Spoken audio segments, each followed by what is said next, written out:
Olá, sou Galderize Teles, estou aqui para tecer breves considerações do procedimento administrativo fiscal.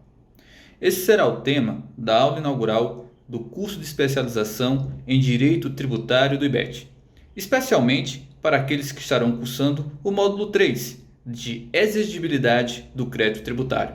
É um tema que merece nossa atenção justamente por ser pouco explorado, o que podemos evidenciar no reflexo do autocongestionamento em processos judiciais.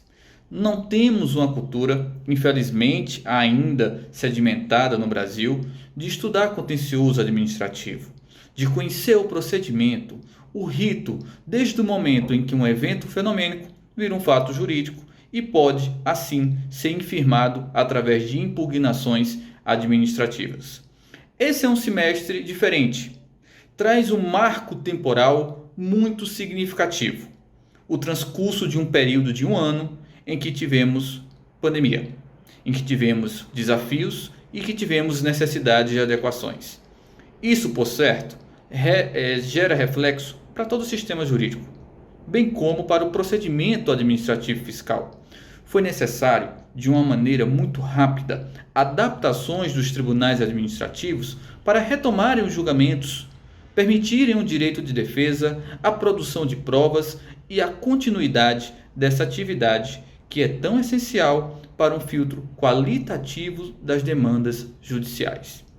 Vou trazer aqui, em breves considerações, duas situações que merecem melhor atenção, serão debatidas em salas de aula e durante esse período tivemos vozes eloquentes trazendo críticas, apontamentos e ponderações. A primeira consideração é da temática do voto de qualidade. Por certo, muitos aqui têm uma proximidade ou já ouviram falar desse sistema. De toda forma, vou fazer um pequeno processo de elucidação. Os julgamentos nos tribunais administrativos, em regra, e falo em regra porque cada ente tem a sua competência de dispor da forma que achar mais conveniente a sua organização, são paritários. A paridade ela implica na representação de lados diferentes, fisco e contribuintes. Merece aqui já uma advertência. O fato de existirem representantes de fisco e contribuintes não deveria levar a um entendimento de dicotomia de entendimentos. Isso porque sempre deve ser buscado no processo administrativo a verdade jurídica material, o melhor julgamento e o interesse público, que é refletido com a retirada de demandas ilíquidas, incertas, fadadas ao insucesso no âmbito judicial. Pois bem, essa paridade traz para os órgãos administrativos um reflexo do próprio princípio republicano, tão bem defendido pelo professor Geraldo Ataliba. E com partes de fisco e contribuintes em mesma quantidade de representação, é natural que tenhamos alguns assuntos com divergência de entendimentos. E como fica a divergência de entendimento quando há um empate? É preciso um sistema de resolução, seja ele qual for, porque a definição do julgamento precisa ser dada. O voto de qualidade é esse sistema. Prevalece o entendimento do presidente. Ocorre que no âmbito dos julgamentos administrativos federais, falo aqui do maior tribunal administrativo do país, o CARF, a presidência é exercida por representantes do fisco. E essa representação gerou muitas críticas por haver o entendimento que sempre na dúvida prevalece o interesse pró-fisco e não pró-contribuinte, o que seria inclusive uma espécie de afronta ao artigo 112 do CTN. Pois bem, tivemos recentemente uma mudança importante na seara do regramento do CARF, em que houve uma mudança pendular. A dúvida pró-fisco vira uma dúvida pró-contribuinte. E quais as implicações? O seminário trará algumas. A exposição de sala, certamente também. Mas já deixo aqui enunciações para serem refletidas. Como ficam os julgamentos realizados anteriormente, em que o voto de qualidade foi determinante para manutenção do auto de infração? Será que essa decisão pró-contribuinte ela será aplicada para qualquer espécie de lavratura de auto de infração? Digo mais, essa mudança que houve no regramento interno do CARF implica em possibilidade de alterações para outros tribunais administrativos? São pontos que merecemos refletir e que não temos certamente ainda toda a segurança para enfrentar como o âmbito jurídico, especialmente o jurisprudencial, irá enfrentar. Outra temática que sempre vem trazida à tona quando falamos de processo administrativo fiscal, e aqui já coloquei processo de forma dolosa, é a dicotomia ou a diferença entre processo e procedimento.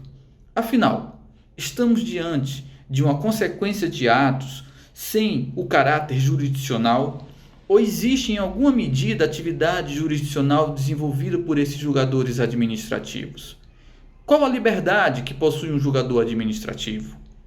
Normalmente, vamos encontrar em qualquer regramento de tribunal administrativo uma norma que deixa enunciada de forma clara a impossibilidade de afastar lei válida e vigente, sob o argumento de inconstitucionalidade.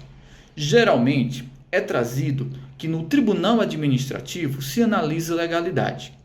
Quero deixar aqui também algumas situações para reflexão. Nós temos um sistema constitucional com a característica muito forte trazida na Constituição. Opção do nosso legislador. Podemos encontrar com facilidade no texto constitucional as nossas regras matrizes, as limitações ao poder de tributar, a classificação das espécies tributárias, bem como as imunidades. O que resta e não foi tratado na Constituição? Me parece que muito pouco.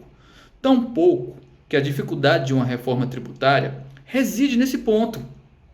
Temos um sistema tributário altamente constitucionalizado, por opção do nosso legislador. Nesse sentido, não vejo como enfrentar a legalidade sem enfrentar a constitucionalidade.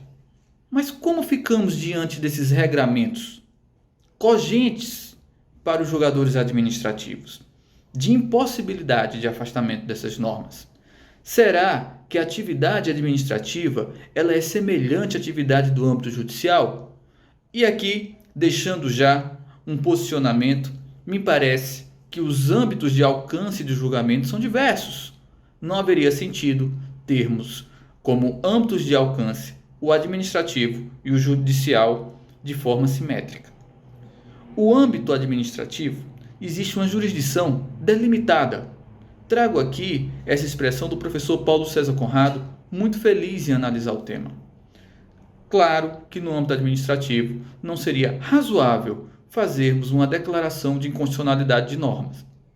Diferentemente ocorre do âmbito judicial, em que essa declaração de inconstitucionalidade é totalmente pertinente, é totalmente função típica desse órgão de julgamento. Bem, esses serão dois temas que certamente trará muita discussão, que trará boas reflexões e que merecem serem aprofundados nos seminários de casa. E sempre com a exposição de professores que têm um contato direto com a temática. Participam, sejam de lavraturas do auto de infração, sejam de julgamentos do auto de infração ou sejam em defesas do auto de infração. Bom semestre a todos, aproveitem esse seminário e mergulhem no âmbito ainda de julgamento pouco conhecido. Um abraço.